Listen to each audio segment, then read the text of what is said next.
சாரீ கட்டுற எல்லாத்துக்குமே இந்த ப்ராப்ளம் இருக்கும். சாரீ வந்து இந்த மாதிரி பின் குத்துற இடத்துலலாம் பார்த்தீங்கன்னா, எந்த மெட்டீரியலா இருக்கட்டும், சில்க் சாரியா இருக்கட்டும், நார்மல் கோராவா இருக்கட்டும், ஜார்ஜெட், ஷிஃபான் என்னவா இருந்தாலும் அத டேமேஜ் பண்ணி விட்டுரும்.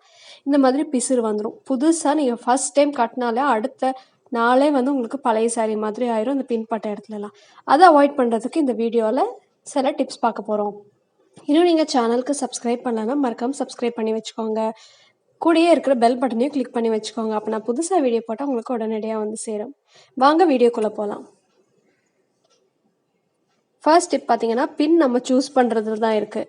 பின் எப்போவுமே நீங்கள் நல்ல ஒரு ஸ்டெயின்லெஸ் ஸ்டீலில் இருக்கிற அந்த பின்னை வாங்கணும். ரொம்ப சீப்பாக இருக்கிற பின் வாங்கினீங்கன்னா கொஞ்சம் ஈரம் படப்பட துரு பிடிக்கும். நாளாக நாளாக காற்று படப்பட கூட துரு பிடிக்கும்.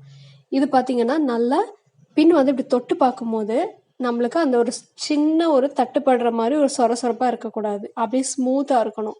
கொஞ்சம் ரஃப்பாக இருக்கிற பின் குத்துனா பாருங்கள். குத்திட்டு நான் நார்மலாக தான் எடுக்கிறேன். பின்னாடி பார்த்தீங்கன்னா இந்த மாதிரி உங்களுக்கு தெரியும்னு நினைக்கிறேன். இந்த மாதிரி ஒரு சின்ன சின்னதாக அலை அலையாக உங்களுக்கு நூல் வந்து இந்த மாதிரி சாஃப்டான சாரியில் வந்திருக்கும். சில்க் சாரீ ஜரி வச்ச சாரின்னா சொல்லவே வேண்டாம். அப்படியே வந்து ஜரியெல்லாம் உதிர்ந்து வர ஆரம்பிக்கும். இதே ரொம்ப ஸ்மூத்தான நல்ல ஃபினிஷிங்கான இருக்கிற பின்னாக இருந்தால் எந்த ஒரு டேமேஜும் உங்களுக்கு வரவே வராது.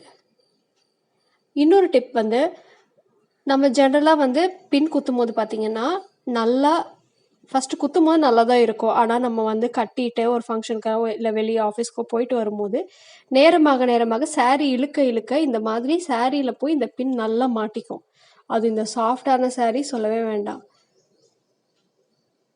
இந்த மாதிரி அது ஃபுல் டைம் சாரீ கட்டியிருக்கிறவங்களுக்கு எல்லா மெட்டீரியல்லையும் சாரீ இந்த மாதிரி இருக்கும். எடுத்த உடனே பார்த்தீங்கன்னா இந்த மாதிரி சாரியே டேமேஜ் ஆக்கி விட்டுரும். இது நான் உங்களுக்கு கிளியராக காட்டுறேன் பாருங்கள். உங்களுக்கு நல்லா தெரியும். அந்த பின்னு வந்து சிக்கிட்டு அதை எடுத்த இடமே வந்து ஒரு மாதிரி இப்படி ஆயிரும். பாருங்கள், இதில் நல்லா தெரியுது.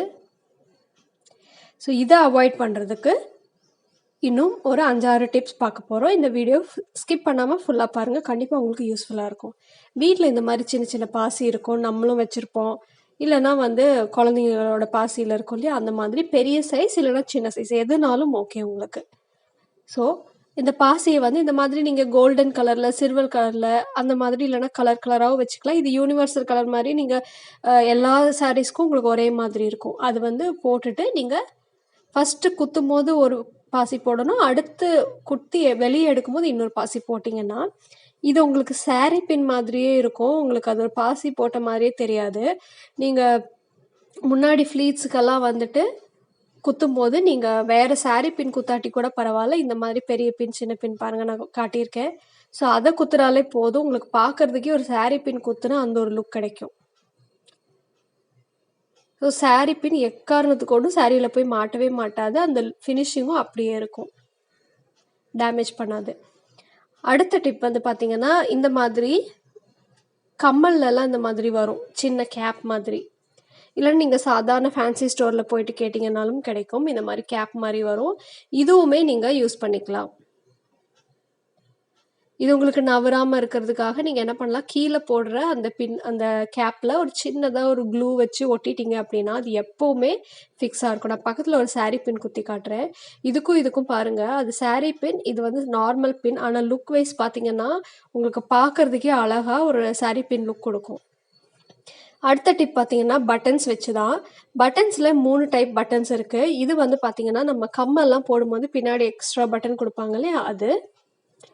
இது வந்து பார்த்திங்கன்னா கம்மல் நார்மலாக வந்து நம்ம டிசைனர் கம்மல் போடும்போது இருக்கிற ஸ்டீலில் இருக்கிற ஹூக்கு, ரப்பர். இன்னொன்று வந்துட்டு ரப்பர்லேயே இருக்கும் இல்லையா, அது போட்டிங்கன்னாலும் நல்லா சூப்பராக ஒர்க் அவுட் ஆகும்.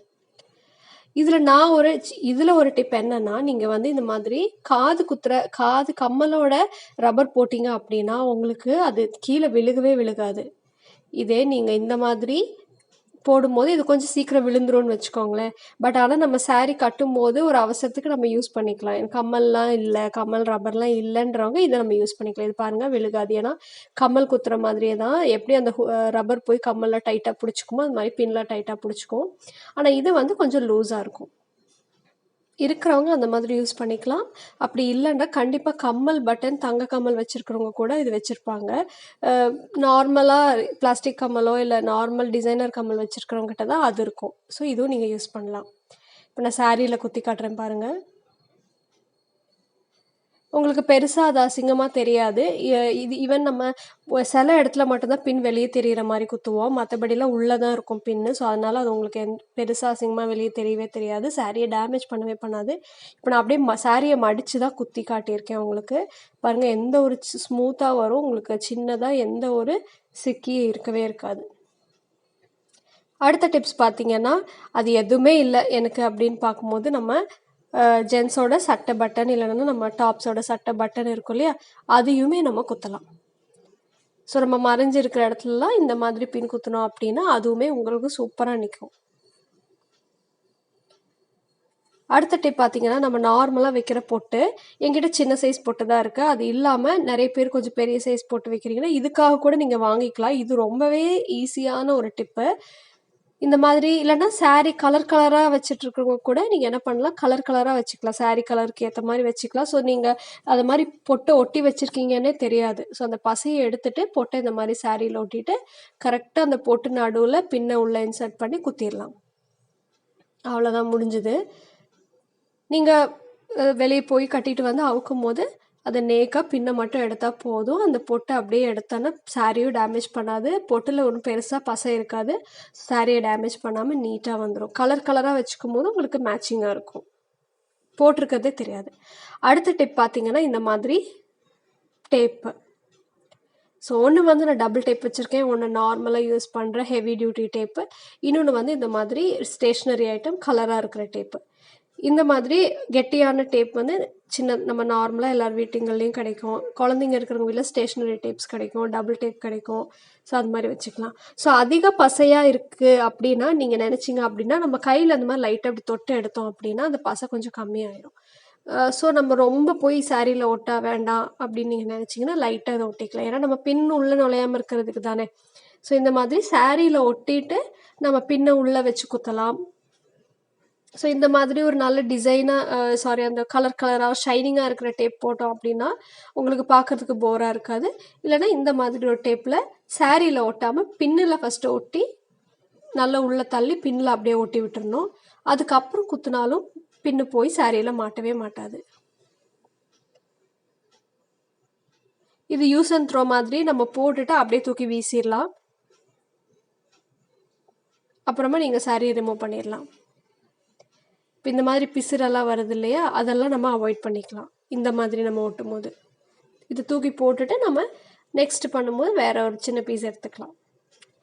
அடுத்த டிப் வந்து டபுள் டேப் வச்சு நம்ம ஜென்ரலாக சாரீ பின்னாடி பின் குத்துவோம் இல்லையா, பின் குத்தும் போது கீழே வந்து எக்ஸ்ட்ராவாக இழுத்து சாரியை குத்துவோம். அப்படி குத்தும் போது சாரீ உங்களுக்கு விலகி போகாமல் இருக்கும். சிங்கிள் ஃப்ளீட் கட்டுறவங்களுக்கும் அது யூஸ் ஆகும்.